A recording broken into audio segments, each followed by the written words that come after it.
As Nigerians are waiting for the announcement of Super Eagles coach, well, lots of them can no longer wait because they just have to see that Nigeria Super Eagles are right now preparing as the AFCON qualifier draw has been made over there in South Africa. We want to see our team getting ready for these qualifications. Welcoming you on the show, 360 Sport on Trust TV. I am Adeni Ajishafe. Well, we'll be looking at this particular story and more as you roll the drum of 360 with you just this hour. Joining me is Olawale Peters. Good to have you this evening. Yeah, good evening, Adeni. It's a pleasure to be back to studio with you.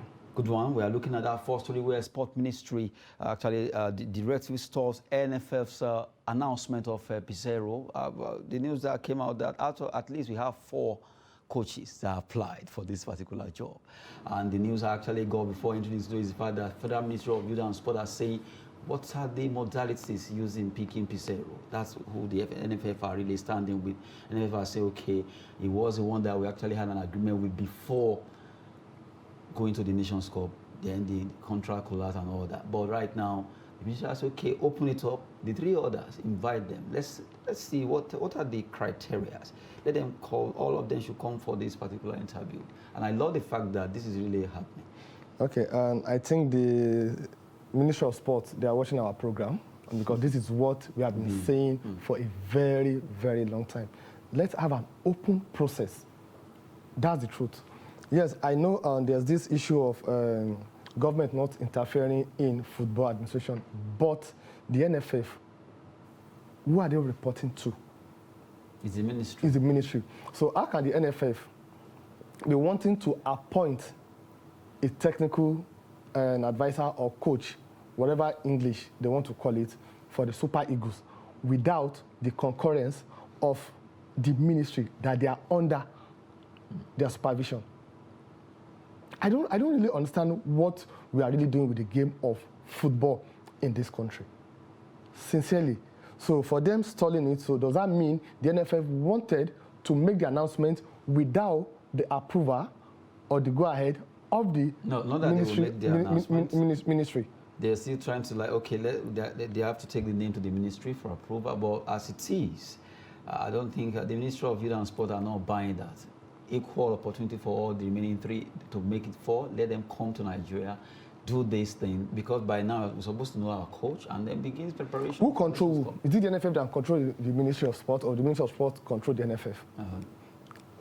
So if that's the situation, then why would the NFF be the one dictating that this is what they want to do?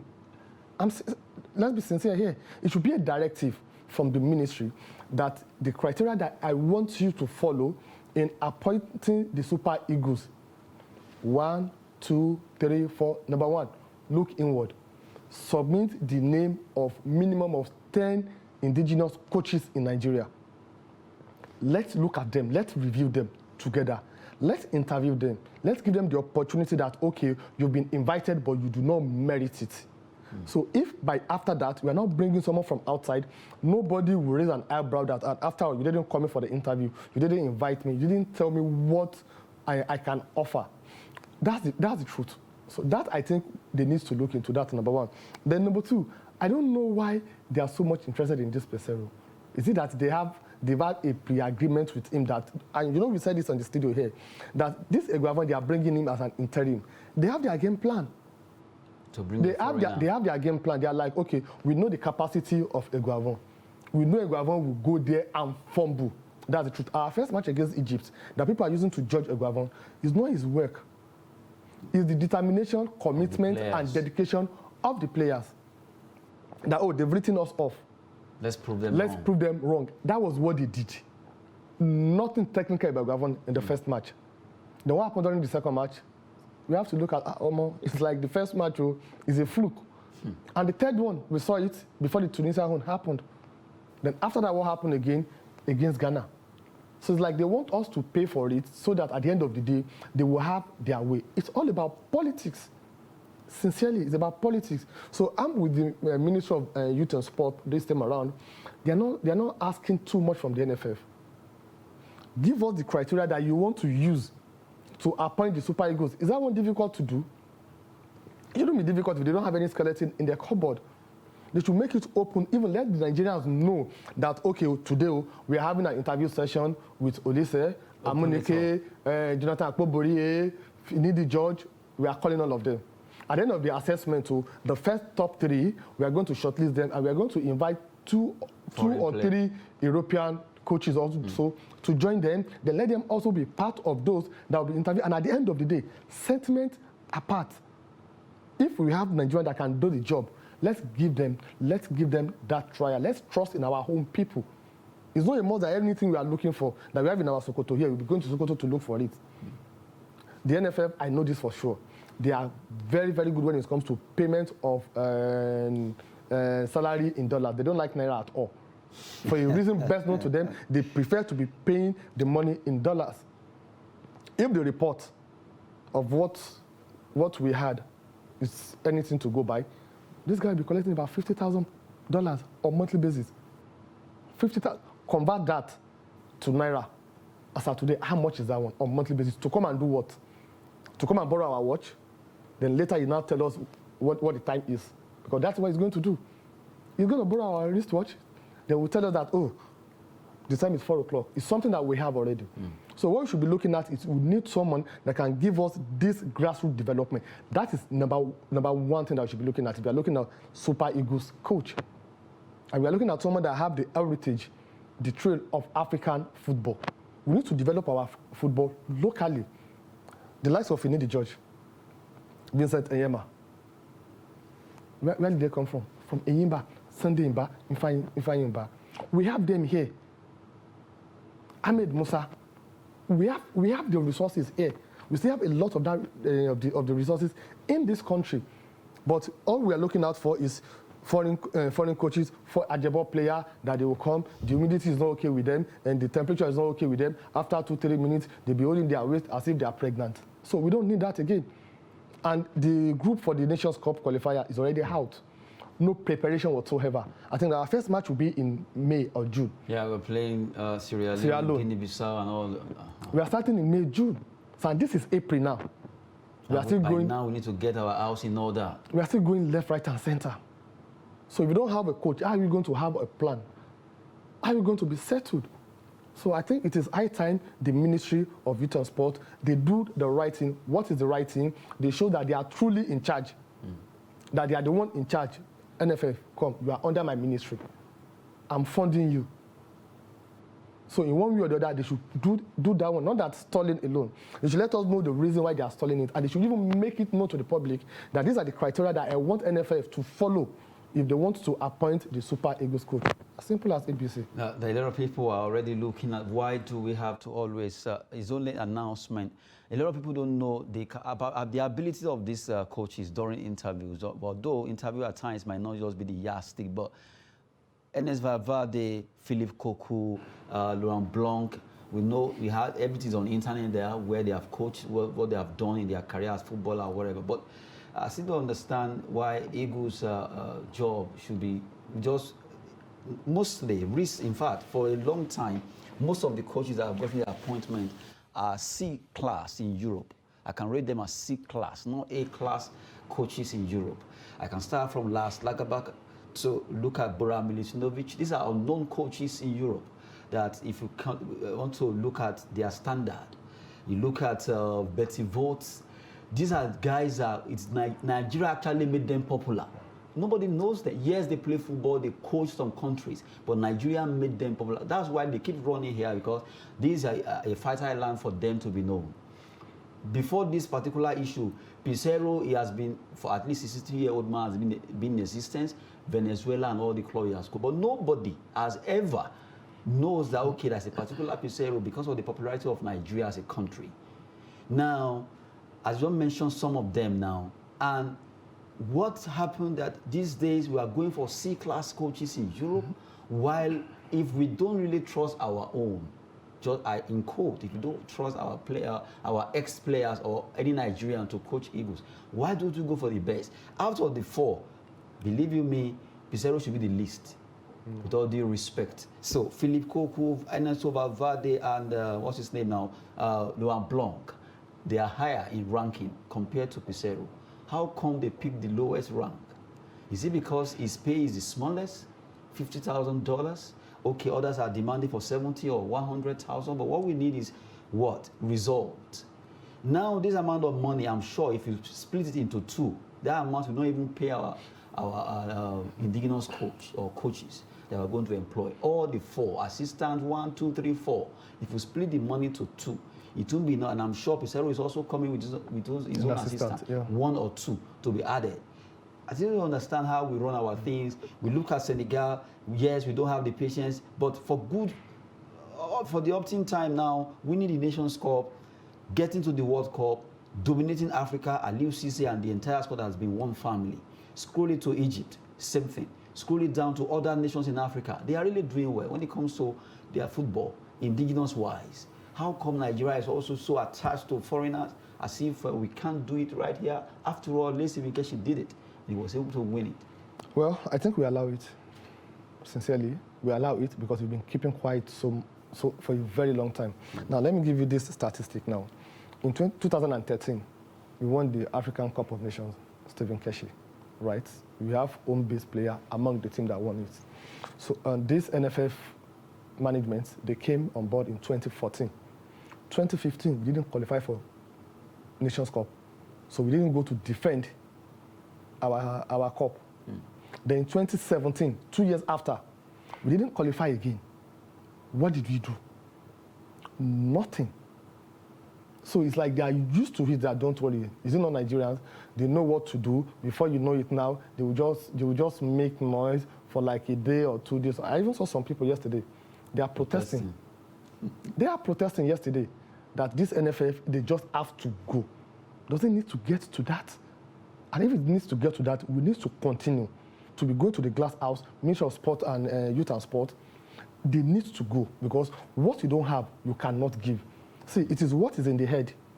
When there is no wine in your head, that comes to your head when there is wine in the head. So it shows that it is what you know already, that when you are given the opportunity, that you'll be able to do it. But if you don't know it, you can't give what you don't have. They don't have it. So the earlier the better, we ask them to go. That's the truth. So they've done it for us and they are getting used to it. Look at Ghana, for example, also. They appointed an indigenous coach to be and it's being supported by a foreigner. So what stopped us? Why should we be high? I don't even want to talk about. I don't want to talk about it. So why don't you? We can make a Nigerian the coach, then just do the way they did with Cruzeiro team and Otto Addo. Why can't we do that also? What stops us from doing that? Is it that they are too superior to us that they cannot come and take instruction from us? No, that shouldn't be the situation. We should have our own coach and let them come. What we need you for is your technical skills, advisory role. Come and do it, but we are reporting to so person. We should do that also, and we have people that can do it in this country. So the earlier the better we do this by making sure that the so-called, what did you call it, the NFF, we do something about them. The Ministry of Youth and Sport, they should make sure that they do the right thing this time around. They shouldn't even wait for any other thing. They should give them the directive. Because if you continue like this, believe me, the possibility of us not qualifying for Nations Cup is possible. If you continue like this, we will not qualify for the Nations Cup in Côte d'Ivoire. And nothing will still happen. After all, they said they are not, his tenure is ending in September. And he said he's not looking at contesting again. So it's like he has nothing to lose irrespective of whatever happened. It is we that we love our country, because if you love your country and you are given the opportunity to serve your country, you will not be behaving the way you are behaving now. So that's the way he's behaving. He's behaving as if he's doing us a favor. I'm talking about Amadou Pinnick. It's the one I'm referring to here. Together with his entire team. They should be sacked. Not only sacked, they should even be banned from contesting or holding any elective position when it comes to football administration in this country because of what they have really done. It's not good, it's not a good one, but we need to forge ahead. What do we need to forge ahead? We need to continue making our voices known to the ministry that, no, this issue of getting the Super Eagles coach, the process needs to be transparent. It needs to be known by everybody. So at the end of the day, we know that the right person is being chosen or given the opportunity to lead the Super Eagles. Like we said, we are very good when it comes to resuscitating the dead career of most of these coaches. We are the most popular nations in the world. So the word Nigeria attracts people, take it or leave it. So them coming to Nigeria, that means that they will get that attraction 1 year or 2 years, whatever happens to them, they'll still get something simple as ABC. And what they just need to do is just to add 1 + 1 + 1 = 2. Not that they are coming to do anything fantastic, that we don't have our own indigenous coaches that can do it. We've been looking at the issue of Super Eagles coaching job. Well, 4 shortlisted candidates talking about Enes Valverde, Philippe Coco, Laurent Blanc, and Jose Pizarro. Let's see who will get it on out of these 4. If everything goes well, we want the best for our football, but we just have to look inward by at least appreciating ourselves, giving the chance to Nigerians to also believe in ourselves. If Ghana or Ghanaians can believe in Otto Addo to qualify them, supporting him with Chris Hilton, if Senegal can believe in Aliou Cisse, and other North African countries who really have done well by using their indigenous coaches. Nothing stops Nigeria if we really believe in ourselves. It doesn't mean out of 250 million people, no one will be able to do the job of coaching Eagles. Well, we have to look inward and really pinch ourselves concerning this particular story.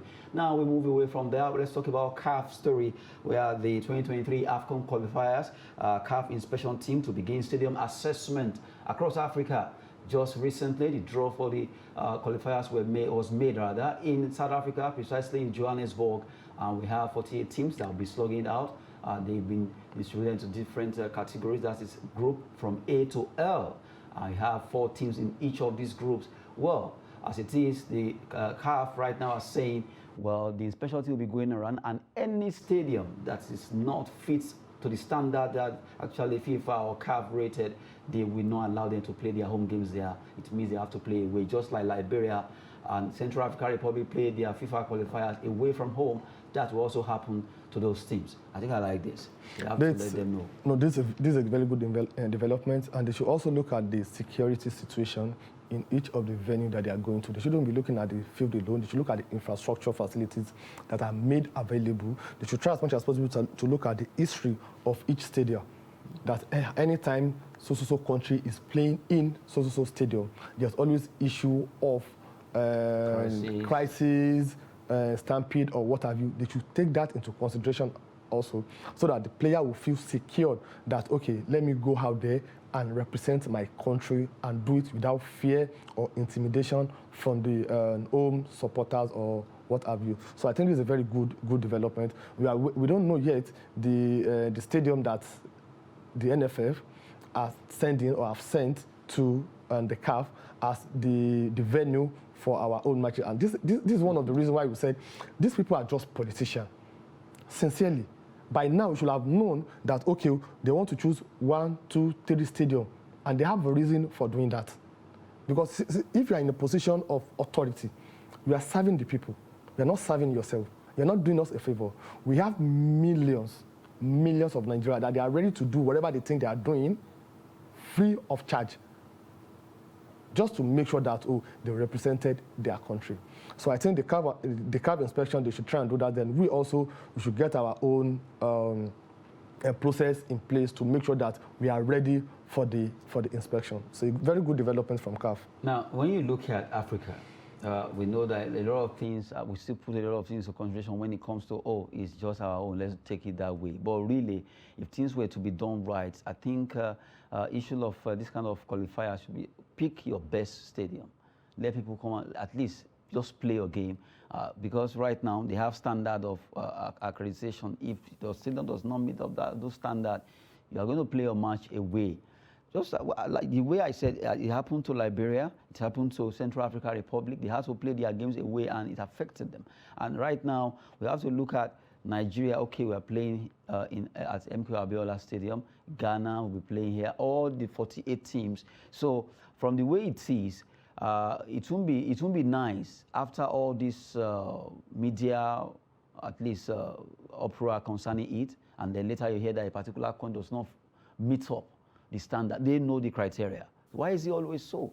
Because they know the criteria. Okay, if you don't have this, if you don't have that, you cannot host home matches in your country. But still, people will still present such stadia, and before you know it, CAF or FIFA will say, no, we don't want this, and they will be asked. Okay, I think we have a reason for doing that, sincerely. Number one is probably to intimidate the opponent. That's number one. No, that's number one. I remember those days when Surulere Stadium used to be Surulere Stadium. If you are going to Surulere Stadium, the players themselves, they will know that they are coming to Lagos. And anything short of winning, the fans, the spectators will not take it from them. And also the opposite team also, I'm sure they will know the history of Surulere also, that going to the National Stadium in Surulere in Lagos, so these people, they are like this, they are like that. Some people, they do that one to intimidate their opponents. But the main problem, the main issue is this. We lack maintenance culture, not only in Nigeria, in Africa. If not for Alhaji Aliko Dangote, will we be talking about MKO Abiola Stadium today? We won't. What happens to all the houses that we use during the Junior World Cup, Games Village? That Games Village has been sold completely. So if tomorrow we want to host another World Cup, do we have the facility in place? No, we don't have it. So that's why we cannot even bid for any. Because the one that we had before, we've sold them. So that is the problem. National Stadium Surulere is not okay. MK Abiola Stadium is not okay. If not for the Liberation Stadium in Port Harcourt, then Akwa Ibom also, that we used to go to play matches. They're the one that always come to our rescue. Because our own national stadium has not been in a very good shape, even not because of the PPA that they are doing now, that private individuals are now coming in to support it. So the same thing happens in all other African countries. What they will do after, if there's no matches to play, is they'll be doing crusade. So we don't really need that. We should know that this is meant for sporting activities.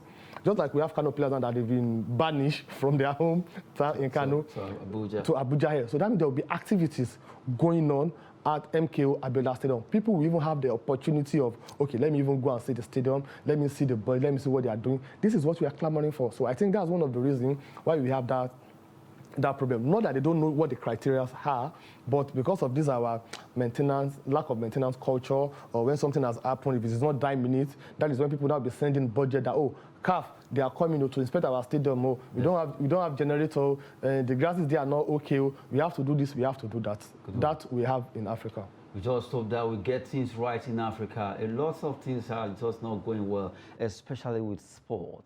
That particular sector is very viable enough to turn things around for this great continent. We've been looking at CAF inspection team will be going around to assess all these stadia that will be used for that's AFCON qualifiers that will be coming up this year. Now, before we go, our time is fast running out. German Bundesliga match will be coming up, and also Women Champions League. Barcelona women, they call it Barcelona Femenino, will also be playing today. They'll be facing Wolfsburg. Hopefully, Asa Oshuala will be coming back to play in that game. But the last story we'll be looking at, because of our time, is about Manchester United. Manchester United, as we speak right now, are considering getting off some players, just like he said in the morning. The likes of Marcus Rashford could be leaving, Wan-Bissaka, Eric Bailly, Phil Jones, not forgetting Alex Telles. Well, a lot of them, even Maguire could be included. Why is Maguire name not there? We need to we need to really probe this from the management of Manchester United. The number one player that should leave, it should be Maguire. It should be Maguire. If there's only one player, I don't know why they want to let Marcus leave. Marcus should stay. Marcus is just psychological. Well, he's a very good player. He's a very good player. What you just need a coach that will tell him that you can do this and bring him out of his shell. That is what Jordan. But for Maguire, for Phil Jones, those British players, Wan-Bissaka, what's his name now, Alex Telles, they can go. Bailey and all of them. Maguire number one. No, Maguire. Even if it is only Maguire that they will let go this season, I'm sure things can turn around there. That's the truth. The first season that Maguire got to Manchester United, they considered 56 goals. So it's like, okay, we don't 2018, 56 goals. That Man United fan was saying it's as if Maguire brought back in luck to Manchester United. That's one thing about British players, to be sincere with you. They have a way they will hype them, and they have a way of covering themselves. Now, let me ask this again.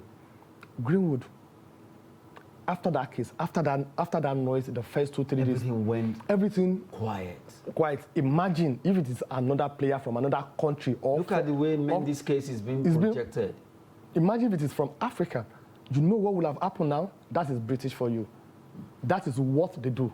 They know how to hide their own, but other people's own, they will make it look as if they've done the worst. I remember when Celestine Babayaro had that issue then. Yes. That almost cost his career. Yes, sure, And a lot of Nigerian stars who, one way or the other, I remember Okpara Godwin Okpara when he entered that problem too. Although one way or the other, we don't really know the fact, but if it was to be a white man, that might not really go to that extent. We're not supporting anybody doing the wrong thing, but what we are saying is whatever you are doing to Mr. A, do the same thing to Mr. B. Not because they are your people. Nigerian. He won't play after. He won't be playing by now. We'll have banned him since now. Or if from Senegal or Ghana. No, not at all. Not at all. They will have been raising flag out or chanting his name. Sincerely, so they have the way of doing their things. Well, we've been looking at Manchester United trying to clean their home. They have a new man now, Erik ten Hag from Ajax. Let's see what he can do or turn things around. Since he has his own big stick that he will be wielding, and let's see who he will be bringing into that squad of Manchester United at Old Trafford. It is very possible that Carrington will be changing this time around. We wait to see. Well, Erik ten Hag is in charge. Well, that's a bit of 360 Sports for you this hour. It's been a wonderful time with Olawale Peters. Yeah, it's my pleasure, Adeniyi. Talking sport on 360 Sports on Trust TV, it's always a pleasure. Thank you very much. I am Adeniyi Ajisafe. Thanks for watching.